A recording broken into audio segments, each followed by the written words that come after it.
2 hari lalu saudara, kita baru saja memperingati hari Jumat Agung, yaitu di mana hari Tuhan kita Yesus Kristus harus menderita, disalibkan, mati bagi setiap kita untuk menebus setiap dosa-dosa kita saudara.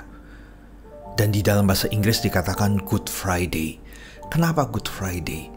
Karena memang Jumat itu adalah Jumat yang baik bagi setiap kita. Mungkin bagi dunia ini suatu kengerian. Bagi dunia ini suatu lelucon saudara. Tetapi bagi setiap kita, orang-orang yang telah ditebus oleh darah Yesus, Jumat Agung adalah Jumat yang luar biasa, Jumat yang baik. Karena itu adalah karya penyelamatan bagi kehidupan saya dan saudara. Dan disinilah kita bisa melihat Allah yang kita sembah, Allah yang luar biasa. Yesus Kristus adalah Allah yang memiliki kasih yang sangat besar. Dia mau turun dalam dunia ini hanya untuk saya dan saudara. Bahkan dia mau menderita untuk apa yang tidak pernah ia lakukan. Dosa-dosa kesalahan yang tidak pernah dia lakukan. Namun justru menanggung kesalahan kita, dosa-dosa kita. Dan di sini kita bisa melihat bahwa Yesus adalah Allah yang sungguh memiliki kerendahan hati. Kalau dia yang hidupnya saudara ada di dalam sorga, dia mau turun dalam dunia ini demi setiap kita. Saya teringat saudara akan sebuah film yang dibuat sekitar tahun 2004, yaitu The Passion of the Christ. Saya percaya setiap kita pun sudah pernah menonton film ini. Film ini menggambarkan 12 jam terakhir kehidupan Yesus pada waktu ada di dunia ini sebelum ia disalibkan dan mati saudara. Dan di sini kita bisa melihat begitu ngeri sekali apa yang harus Yesus alami. Tetapi saudara, saya mau katakan, ini bukan dongeng. Ini bukan hanya sekedar cerita yang tidak nyata, tapi ini adalah kisah nyata. Ini adalah peristiwa yang sungguh-sungguh terjadi. Suatu kengerian yang luar biasa pernah terjadi dalam pribadi Yesus saudara. Dan saat itu murid-muridnya, bahkan dunia, mengalami hal itu. Dan dunia percaya saudara, memang hal itu pernah terjadi. Sekali lagi, semua hal ini Tuhan Yesus mau lakukan demi saya dan saudara, sehingga kematiannya bisa menghidupkan kembali setiap kita. Kita membaca dalam Markus 14 dimulai dari ayat yang ke-32 saudara. Ini adalah kisah pada waktu Yesus berada di Taman Getsemani sebelum ia ditangkap dan dia akan menderita lewat penyalibannya. Lalu sampailah Yesus dan murid-muridnya ke suatu tempat yang bernama Getsemani. Kata Yesus kepada murid-muridnya, "Duduklah di sini sementara aku berdoa." Dan ia membawa Petrus, Yakobus, dan Yohanes sertanya. Ia sangat takut dan gentar. Lalu katanya kepada mereka, "Hatiku sangat sedih, seperti mau mati rasanya. Tinggallah di sini dan berjaga-jagalah." Ia maju sedikit, merebahkan diri ke tanah dan berdoa supaya sekiranya mungkin saat itu lalu daripadanya. Katanya, "Ya Aba, ya Bapa, tidak ada yang mustahil bagimu. Ambillah cawan ini daripadaku, tetapi janganlah apa yang aku kehendaki, melainkan apa yang Engkau kehendaki." Semenjak manusia telah jatuh dalam dosa saudara, kalau kita mau berbicara tentang keadilan, karena Allah kita adalah Allah yang adil saudara, maka seharusnya yang menerima hukuman sepenuhnya adalah manusia yang telah jatuh dalam dosa. Tetapi kita bisa melihat Allah kita memiliki kasih yang besar sehingga saudara, ia menolong manusia, ia merendahkan dirinya untuk bertemu dengan manusia ke dalam dunia ini, menggantikan setiap kita dan berkorban bagi kita saudara. Ini Allah yang luar biasa. Saya percaya tidak pernah ada Allah lain di dalam dunia ini, bahkan pribadi siapapun saudara, yang memiliki kasih yang sangat besar seperti ini, mau menggantikan setiap kita untuk menerima hukuman saudara, mati bagi kita. Saat itu saudara, Yesus dalam rupa manusia, ia pun bisa merasakan banyak hal di dalam hatinya, dalam kehidupannya. Ia wajar bisa mengalami yang namanya ketakutan, kekhawatiran, kesedihan saudara. Sampai ia berdoa kepada Bapaknya, ia meminta kalau bisa cawan ini, penderitaan ini dilalukan. Tetapi menarik, Yesus tidak memaksakan kehendaknya kepada Bapaknya. Dikatakan di dalam doanya, setelah itu dia berkata kepada Bapaknya, sekiranya mungkin, namun biar kehendakmu yang jadi. Ini luar biasa saudara. Ketaatan Yesus ini perlu kita contoh saudara. Dan kita lihat ketakutan yang Yesus alami ini serta-merta bukan tentang penyaliban, penderitaan yang akan ia alami di depan ini saudara.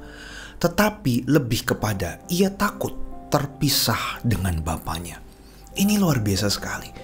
Kita harus mengerti betul saudara, bahwa Allah Bapa kita adalah pribadi yang sangat kudus, sangat suci. Begitu pula dengan Yesus adalah pribadi yang sangat kudus, sangat suci. Karena itu waktu manusia jatuh dalam dosa saudara, di Kejadian saudara, maka manusia tidak bisa lagi hidup bersama dengan Allah. Karena sudah ada dosa di dalamnya. Manusia berdosa, sedangkan Allah ini sangat kudus, sangat suci, tidak berdosa. Nah karena itu saudara, Yesus harus menanggung dosa kita. Dia yang suci, dia yang tidak berdosa, dia yang tidak bersalah. Dia dijadikan berdosa, dijadikan bersalah untuk menggantikan setiap kita. Dan hal ini saudara tersirat di ayat-ayat selanjutnya. Pada waktu Yesus disalib, Yesus sampai berseru, Eli, Eli, lama sabachthani, yang berarti Allahku, Allahku, mengapa engkau meninggalkan aku? Saat itu keadaan Yesus dijadikan berdosa. Karena itu dia terpisah untuk sementara waktu dengan Allahnya saudara. Dan hal inilah yang menjadi ketakutan Yesus. Karena Yesus tidak pernah terpisah dengan Bapaknya saudara. Dan ini menunjukkan betapa seriusnya Yesus memperjuangkan kehidupan kita. Namun kita melihat di hari ini, hari ketiga setelah kematian Yesus, Yesus dibangkitkan. Ini satu hal yang besar saudara bagi setiap kita. Kabar baik bagi setiap kita. Dan ini juga berbicara tentang harapan bagi saya dan saudara. Dan pada waktu Yesus disalib dan dia mati di kayu salib saudara, maka dikatakan dalam kisah ini, tirai bait Allah terbelah menjadi dua. Artinya apa saudara? Tidak ada lagi pemisah antara kita dengan Allah. Hubungan kita telah didamaikan. Sehingga saudara, sama seperti saat ini yang kita lakukan, kapanpun kita mau bertemu dengan Tuhan kita, kapanpun kita mau datang kepada Tuhan kita, kita berdoa, kita mau menyembah Dia, sudah tidak ada penghalang lagi. Dan jika kita paham akan hal ini saudara, maka kita akan berterima kasih kepada Tuhan kita. Karena hidup kita ini sangat berharga. Dan kalau kita sadar bahwa hidup kita berharga, maka kita tidak akan pernah menyia-nyiakan kesempatan yang Tuhan berikan dalam kehidupan setiap kita. Kita akan menggunakan waktu dengan sebaik-baiknya. Kita akan menggunakan kehidupan kita untuk menyenangkan hati Tuhan. Dan juga mengasihi orang lain. Terutama orang-orang yang berada di sekitar kita saudara. Keluarga kita, pasangan kita, anak-anak kita, orang tua kita, semuanya saudara. Karena lebih dahulu kita telah dikasihi oleh Tuhan. Karena itu sebagai orang yang sudah dikasihi, sudah seharusnya kita pun mau belajar untuk mengasihi siapapun yang ada di sekitar kita. Mungkin bagi dunia, kisah kematian Yesus ini, penyaliban Yesus ini adalah sebuah lelucon. Mungkin mereka menertawakan, mengapa Allahnya orang Kristen, orang percaya, disalibkan? Suatu hal yang lucu, suatu hal yang konyol, tidak bisa menyelamatkan dirinya padahal dia Tuhan. Saudara, ini bukan masalah tentang lelucon, bukan masalah tentang tidak bisa menyelamatkan diri. Saya percaya Yesus saat itu bisa menyelamatkan dirinya, tetapi dia memilih untuk tidak melakukannya. Dia memilih untuk memberikan teladan contoh. Taat akan apa yang sudah Bapa perintahkan. Taat akan apa yang sudah Bapa rancangkan harus digenapi dalam kehidupannya. Dan saat ini saudara, kalau kita mengaku bahwa kita adalah anak-anak Allah, kita pun harus memiliki yang namanya ketaatan. Jangan hidup sesuai dengan kemauan kita sendiri, tapi hiduplah sesuai apa yang Tuhan mau dalam kehidupan kita. Karena hidup kita bukan milik kita lagi. Hidup kita milik Tuhan. Sudah seharusnya biar rancangan Tuhan yang terjadi atas kehidupanmu. Markus 16 dimulai dari ayat yang kedua saudara berkata demikian. Dan pagi-pagi benar pada hari pertama minggu itu, setelah matahari terbit, pergilah mereka ke kubur. Mereka berkata seorang kepada yang lain, siapa yang akan menggulingkan batu itu bagi kita dari pintu kubur? Tetapi ketika mereka melihat dari dekat, tampaklah batu yang memang sangat besar itu sudah terguling. Lalu mereka masuk ke dalam kubur dan mereka melihat seorang muda yang memakai jubah putih duduk di sebelah kanan. Mereka pun sangat terkejut, tetapi orang muda itu berkata kepada mereka, "Jangan takut, kamu mencari Yesus orang Nazaret yang disalibkan itu. Ia telah bangkit, ia tidak ada di sini. Lihat, inilah tempat mereka membaringkan dia." Saudara, kita lihat malaikat pun memberitakan kabar baik ini saudara. Setelah Yesus mati 3 hari kemudian, sama seperti yang ia pernah ucapkan kepada murid-muridnya, ia akan dibangkitkan. Ini berbicara tentang kuasa. Yesus yang adalah anak Allah, ia memiliki kuasa yang besar. Kematiannya bukan kekalahan. Justru saudara, lewat kebangkitannya, ini menunjukkan bahwa kemenangan telah Yesus raih. Dan ia telah mengalahkan maut. Sehingga saudara, maut tidak berkuasa atasnya, tapi ia bangkit bagi setiap kita. Dan ini saudara, berbicara tentang harapan. Mungkin saat itu murid-murid Yesus mengalami kesedihan dan juga mengalami pupus harapan. Saat itu mereka mungkin sudah bertobat, sudah mengikuti Yesus waktu Yesus masih hidup dalam dunia. Tetapi mereka tidak siap pada waktu Yesus mati.